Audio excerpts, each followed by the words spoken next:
Good morning, my dear Christian brothers and sisters. I hope this finds you well in the middle of a productive week, but most of all, I hope you're living your very best life in Jesus Christ. This evening, Brother Fred and I have been invited to sing for the revival at our sister church, Blue Creek Advent Church. I'm sure many people think that after all my years as a professional musician, I would not be the slightest bit concerned about this. But truth be told, even after all these years, I sometimes have great difficulty speaking and performing in public.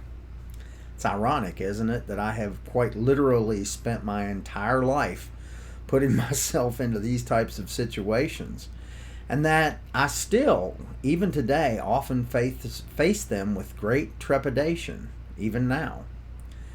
My way of handling this when I was younger was to often over-prepare and then dread every second until it was over.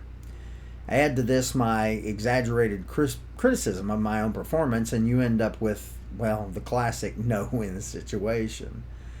It's no wonder I've spent a lot of my life being extremely self-conscious.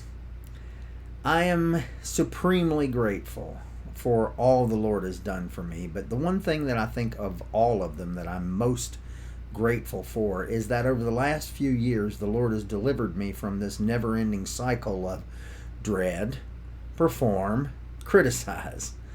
Though occasionally it will still rear its ugly head if I do not stay prayerful and centered on His will and not my own. I take great comfort in reading of those wonderful servants of God who had similar issues. I mean, right off the top of my head, the prophet Elijah comes to mind, as well as, well, the classic, Moses. I mean, look at Moses. God laid out a clear game plan for Moses. He was to go to the Israelites and reveal God's plans for their rescue from slavery. And he was to speak to Pharaoh and say, "Let my people go." But there was a little problem, or at least Moses seemed to think so. See, Moses had a speech impediment. He describes himself as, quote, slow of speech and tongue. And also, he reminds God that he has, quote, never been eloquent. I think that's interesting. God asking Moses to speak to Pharaoh was like telling someone with stage fright to do a stand-up routine in front of an audience of thousands at the Apollo. By human evaluation, it wasn't just nerve-wracking. It was a plan that, as far as Moses was concerned, was bound to fail. Right? No. Not when God is the one calling us to do what we consider to be impossible. God calls us out and calls us to step out of the tried and the tested.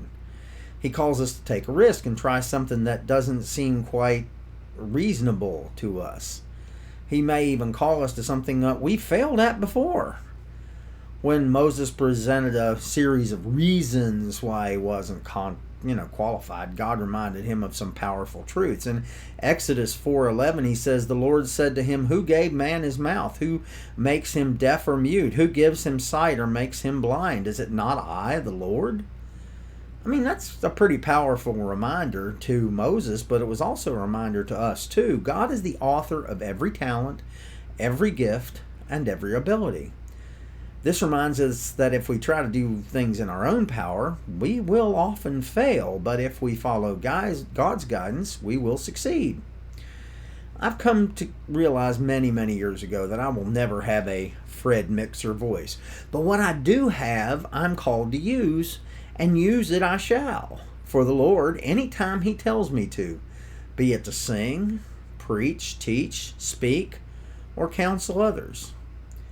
Today, if you believe that God is calling you to step into your own purpose, don't let your version of, "But Lord, I've never been eloquent," stop you. Every resource, every energy, every talent, every ability, every skill, they all belong to Him. He has the entire stockpile of them, and He knows you intimately.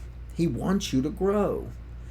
When insecurity comes cruising into your thoughts, you can hit the brakes on it with the truth that God displays His power through the most unlikely and least qualified people.